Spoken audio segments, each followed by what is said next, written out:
बिस्मिल्लाहिर्रहमानिर्रहीम अल्हम्दुलिल्लाहि रब्बिल आलमीन वस्सलातु वस्सलामु अला सय्यिदिल अंबिया'i वल मुरसलीन व अला आलिहि व अस्हाबिहि अजमईन अम्मा बाद। जी बिस्मिल्लाहिर्रहमानिर्रहीम क़ाल व उजरतुल कय्याल व नाक़िद समनि अला अल-बायि' अम्मा अल-कय्ल फला बुद्द मिन्हु लित-तस्लीम व हुवा अला अल-बायि' व मअना हाज़ा इज़ा बि'a मुकायलतन व कज़ा उजरतुल वज़्ज़ान वज़-ज़र्रा'i वल-'अद्दाद व अम्मा अन-नक़द फ़ल-मज़कूर रिवायतु इब्न रुस्तम अन मुहम्मद रहिमहुल्लाह लिअन्न अन-नक़द यकूनु बअद अत-तस्लीम अला तरा अन्नहु यकूनु बअद अल-वज़्न वल-बायि'ु हुवा अल-मुहताजु इलैहि लियुमय्यिज़, ये लामे कई है जिसके बाद अन मुक़द्दर होता है। मा तअल्लक़ फ़िल माज़ी है ये।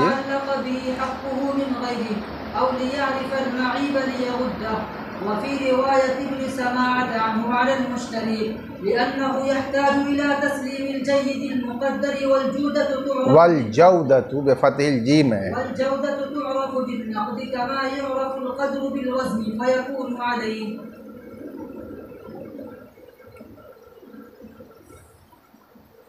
इस इबारत में दो मसले बयान किए गए हैं। पहला मसला ये है कि अगर किसी ने मकील चीज़ को, मसलन अनाज को, कैले मालूम के बयान की शर्त पर बेचा कि मैंने ये अनाज बेचा इस शर्त पर कि ये 10 कफ़ीज़ है, मसलन ये पढ़ चुके हैं कि इसको फ़ुक़हा बै' मुकायलतन कहते हैं। अगर किसी ने मकील चीज़ को यानी मसलन अनाज को बेचा कैले मालूम की शर्त पर, कैले मालूम को बयान करते हुए, तो इसको कहते हैं मुकायलतन बेचना। खरीदने वाले ने उसको ख़रीद लिया, अब उस अनाज को कैल करके मुश्तरी के सपुर्द करना बाय की ज़िम्मेदारी है। लिहाजा वो खुद कैल करना जानता हो तो खुद कैल करके मुश्तरी को कैले मालूम मबी सपुर्द कर दे, और अगर वो खुद कैल करना नहीं जानता तो कैल करने वाले मज़दूर से उसने कैल कराया 10 कफ़ीस और मुश्तरी को सपुर्द किया, तो उस कैल करने वाले मज़दूर की मज़दूरी कौन देगा? बाय देगा। इसलिए कि मबी सुपुर्द करना उसके ज़िम्मे है, तो उसकी मिक़दार मालूम कैले मालूम को तय करना और उसको हवाले करना ये भी तो उसके ज़िम्मे होगा, और उसके लिए कैल कराना ज़रूरी है। तो इसलिए कैल में अगर मज़दूरी लगेगी तो वो मज़दूरी बाय को अदा करनी पड़ेगी। ये बिल इज्मा है, बिल इत्तिफ़ाक़। और दूसरा मसला ये लिखा है कि मुश्तरी पर वाजिब होता है कि वो मुक़र्ररा समन बाय को अदा करे। आजकल के ज़माने में समन कागज़ों का नोट होता है, डॉलर होता है, रियाल होता है, वो मादूद है, गिन करके दिया जाता है। लेकिन क़दीम ज़माने में समन सोने के दीनार या चांदी के दिरहम होते थे, तो वो दराहिम और दीनार जब समन में दिए जाते थे तो उन दराहिम व दनानीर को चेक करना ज़रूरी होता था कि ये असली हैं या नकली हैं। उसे अरबी में कहते हैं नक़द, परखना, समन को चेक करना कि असली है या नकली है, मिलावट और खोट है इसमें या खालिस है, ये जानना नक़द कहलाता है। उसको उर्दू में परखना कहते हैं, यानी जांचना, चेक करना।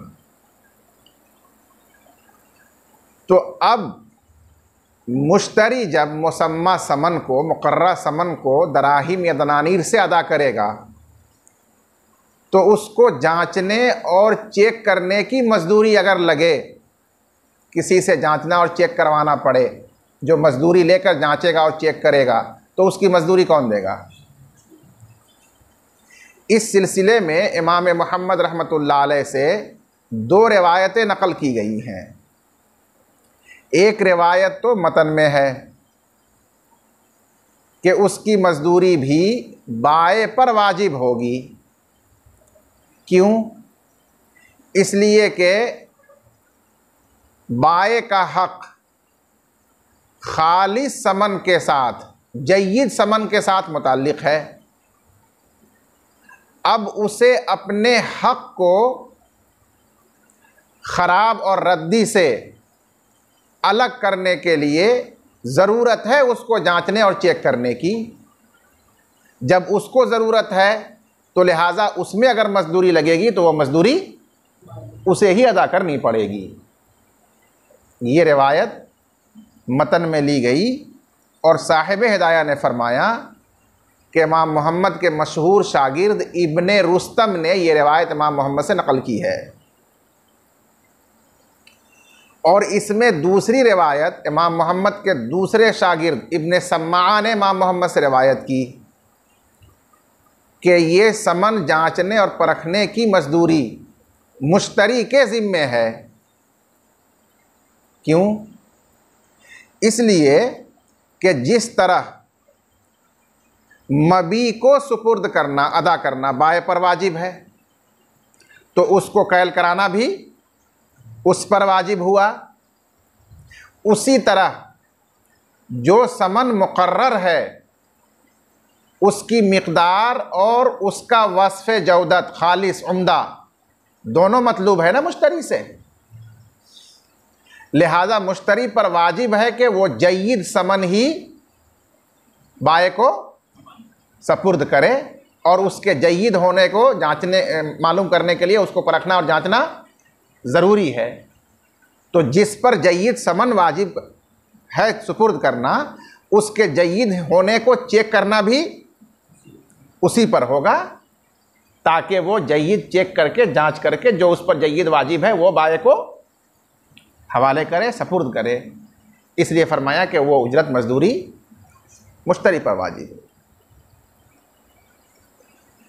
ये जो दूसरा कौल है, फतवा इसी दूसरे कौल पर है कि हर आदमी को अपने एवज़ के कैल या उससे मुताल्लिक खर्च बर्दाश्त करना पड़ेगा, बाए को मबी का और मुश्तरी को अपने समन।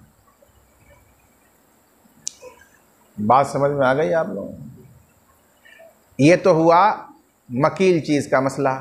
अब इसी पर क़यास कर लीजिए कि कोई मौजून चीज़ को बेचा हो मुआज़नतन, वज़न मालूम की शर्त पर, तो मबी वही वज़न मालूम होगा।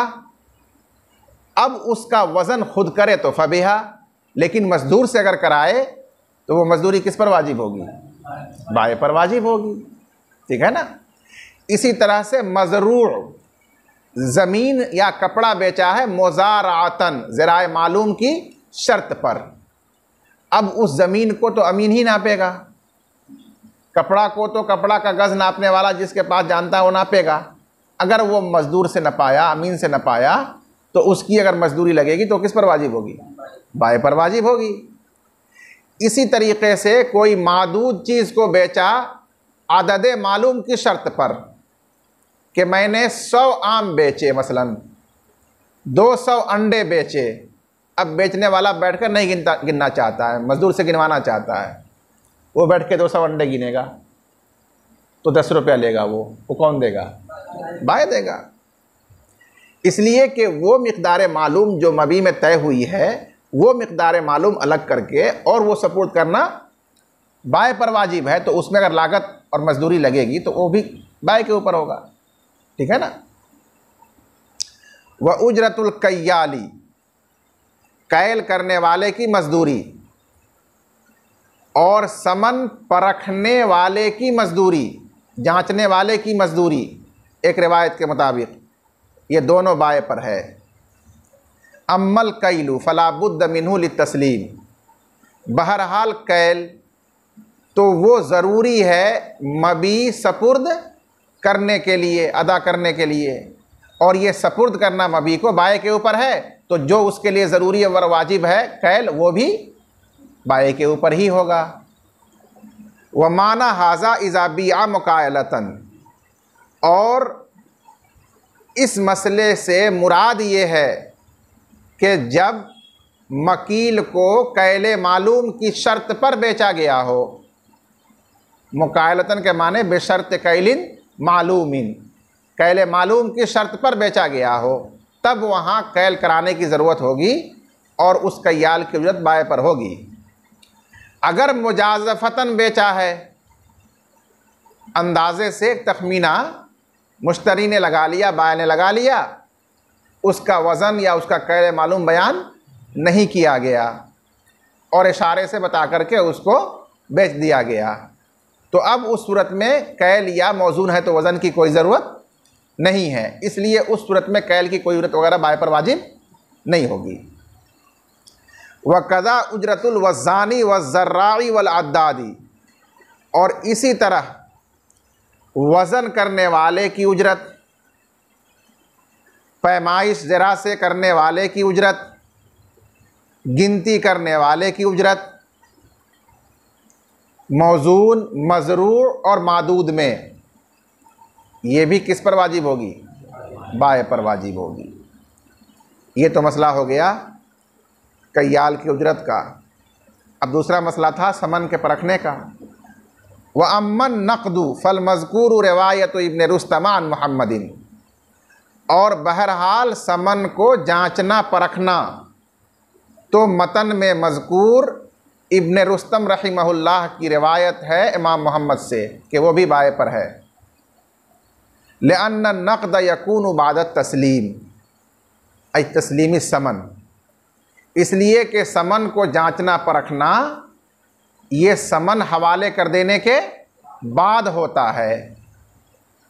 अला तरा अन्नहु यकूनु बादल वज़नी, क्या आपको मालूम नहीं है कि ये परखना जांचना समन के वज़न कर देने के बाद है।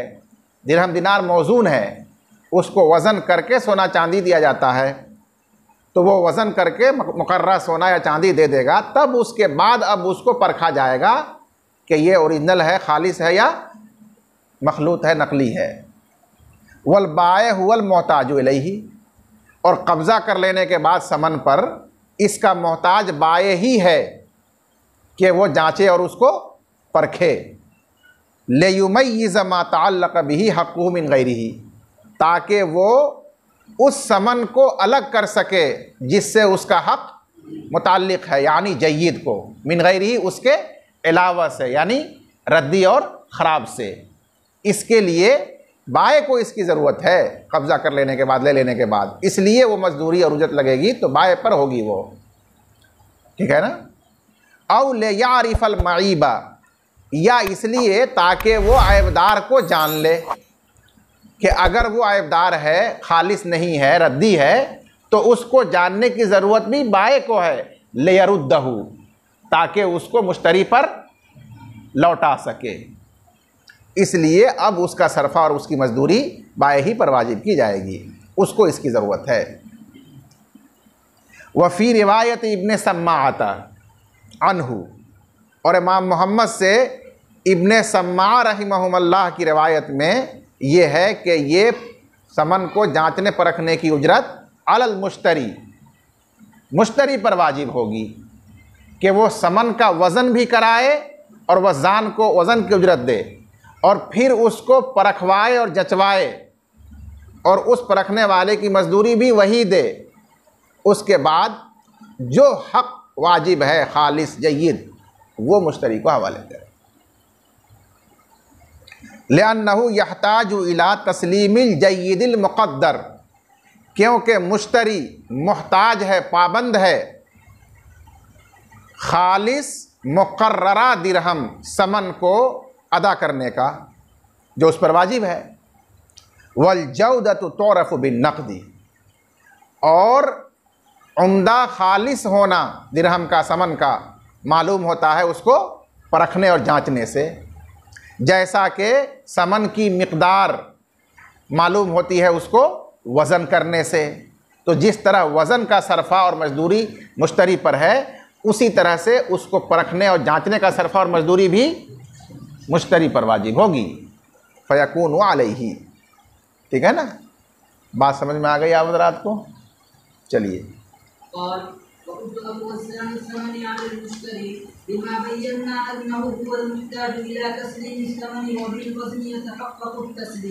और समन के वज़न करने वाले की उजरत, जैसा कि हमने अभी आपको बताया कि कदीम ज़माने में समन सोना और चांदी का दिरहम और दीनार था, और ये दोनों मौजून है, तो उसमें वज़न मुसम्मा समन हुआ करता था, वो मादूद नहीं था, और वो वज़न मुसम्मा वज़न करके बतौर समन दिया जाता था।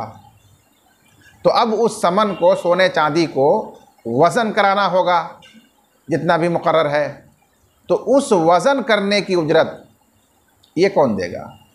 उसको फरमाया कि समन के वज़न करने वाले की उजरत अलल मुश्तरी, मुश्तरी के ऊपर वाजिब है, उस दलील की वजह से जिसको हमने बयान किया कि वही मोहताज है समन को सपुर्द करने का। जैसे बाय मोहताज है मबी को, उस तरह ये मोहताज है समन को सपुर्द करने का।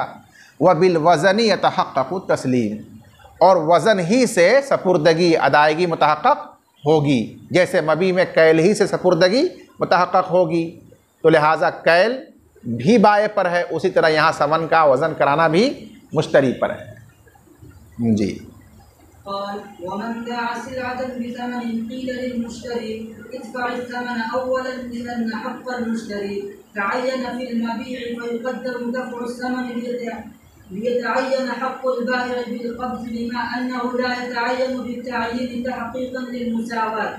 बस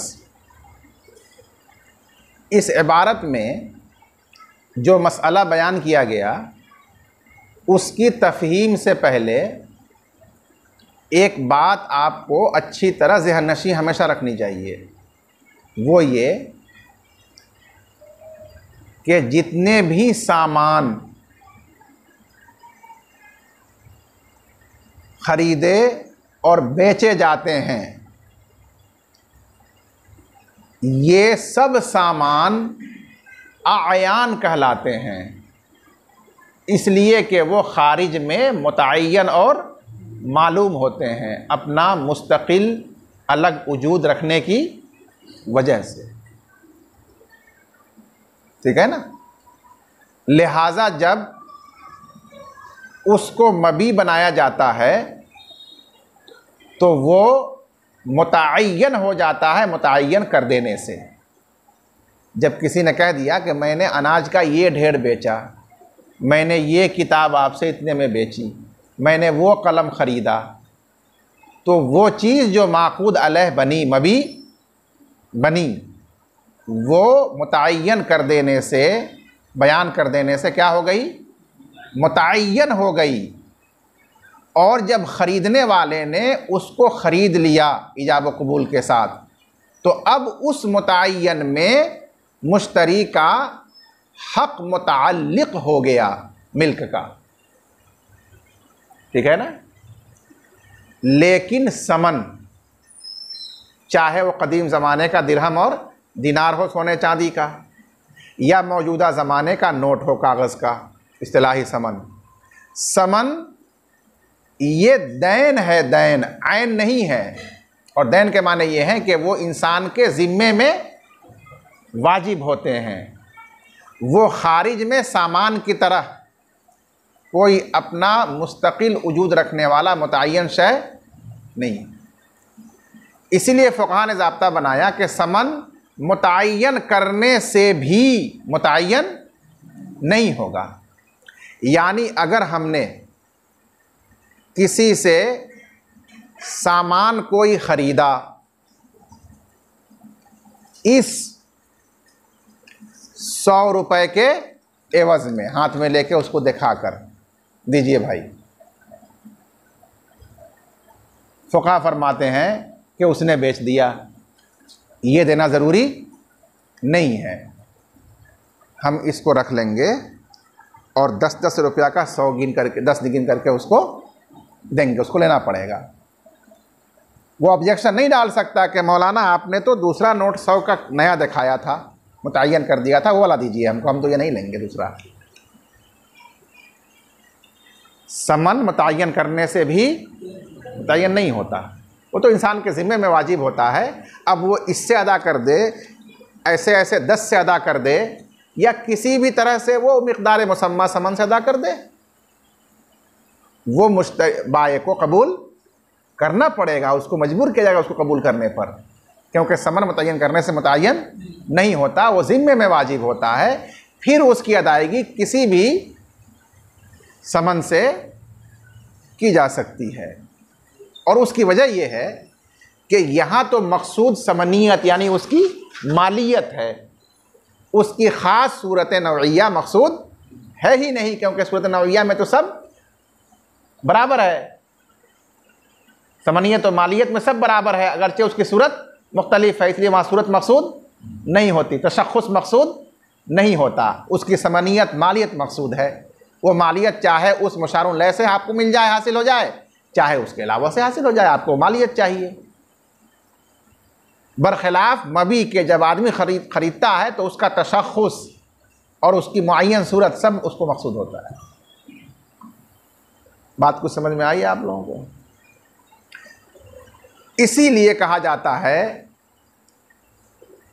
कि समन में मिक़दार मुतय्यन कर देने के बावजूद, बल्कि उस समन को सामने बता देने के बावजूद भी बाय का हक उससे मुताल्लिक़ नहीं होता, अगरचे बै मुकम्मल हो चुकी, जब तक वो उसको अपने हाथ से कब्ज़ा न कर ले, ले न ले। जब वो उसको ले लेगा अब मुतय्यन हुआ कि ये उसका हो गया। जब तक वो नहीं लिया है हम उसको रख करके दूसरा दे सकते हैं, बाद में देंगे कह करके वहाँ से खिसक सकते हैं। समझ रहे हैं बात को? जब ये बात समझ गए तो अब यहाँ आ जाइए कि बैओ शरा मुकम्मल हो गई नक़द, उधार उसमें कुछ नहीं है। अब ये आपस की मुसालहत से आपस में लेन देन कर लें, कोई भी पहले दे दे और बाद में ले ले, फ़बिहा, अच्छी बात है।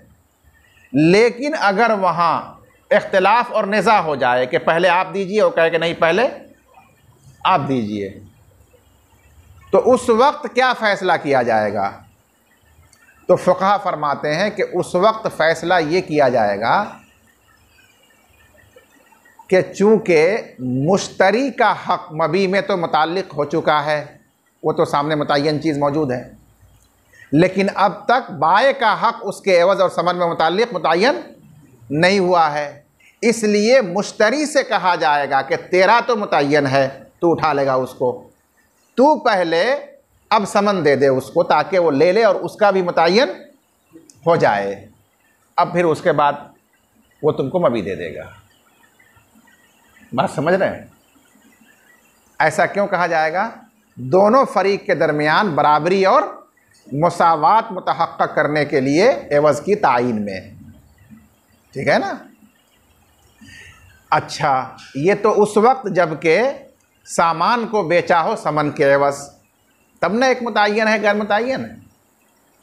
अब दो सूरत खुद ब खुद निकलेगी कि अगर सामान ही को सामान के एवज़ में बेचा हो, दोनों तरफ मुतय्यन है, जिसको बैउल मुकायज़ा कहते हैं, पीछे आप पढ़ चुके हैं। किताब को किताब के एवज़ में बेचा है, कलम को कलम से बेचा है, मोबाइल को मोबाइल ही से तबादला किया है, तो दोनों जानिब मुतय्यन सामान है, इसलिए वहाँ दोनों फरीक का हक़ मुतय्यन है, इसका उसमें और उसका इसमें।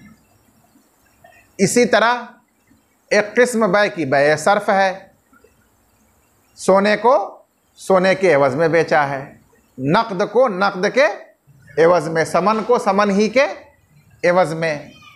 तो ये बै सर्फ़ होती है ना। तो अब तो वहाँ दोनों तरफ गैर मुतय्यन है, न इसका उसके उसमें मुतय्यन है, न उसका इसमें मुतय्यन है। तो बस यहाँ पहली सूरत में तायीन में दोनों फरीक पहले से बराबर हैं, और दूसरी सूरत में आदम तायीन में दोनों फरीक पहले से बराबर हैं।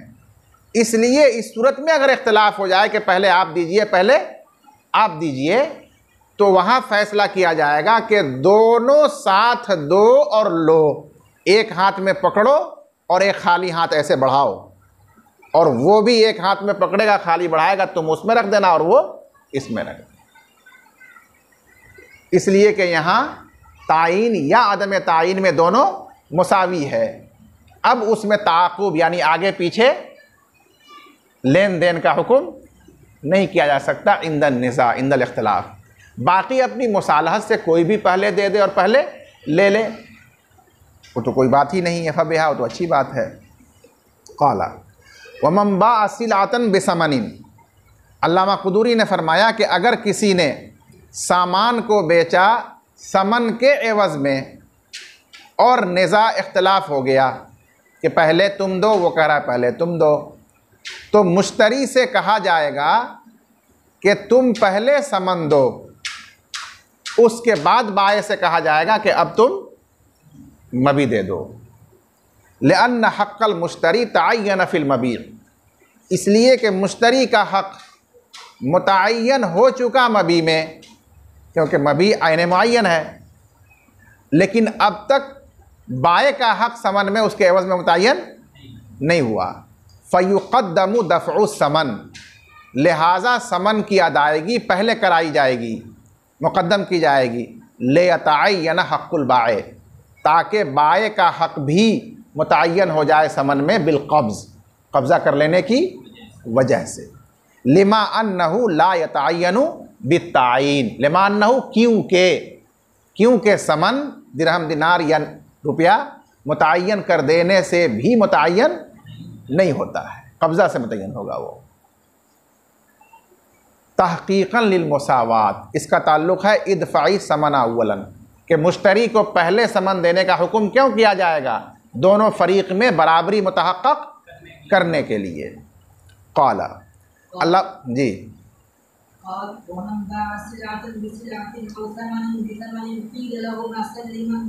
सल्लिमा तस्निया है फ़ेले अम्र,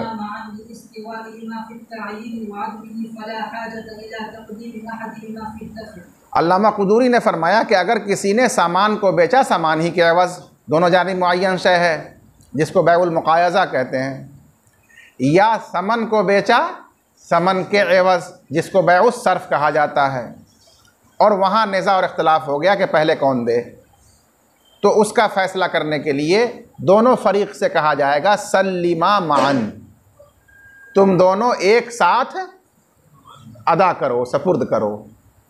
ज़ाहिर है एक साथ अदा करने का मतलब एक हाथ से दो तो साथ साथ दूसरे हाथ से लो भी। लिस्तिवाहिमा फ़ी तायीन, उन दोनों के मुसावी होने की वजह से मबी की तायीन एवज़ की तायीन में, ये पहली सूरत में, और अदम तायीन में ये दूसरी सूरत में। लफ़्ज़ व नश्र मुरत्तब है। फ़ला हाजत इला तक़दीम अहदिहिमा फ़ी दफ़ई, लिहाजा उन दोनों फ़रीक़ में से किसी एक को अदायगी में मुक़द्दम करने की ज़रूरत नहीं है, इसलिए दोनों साथ लेन देन करेंगे। बात समझ में आई?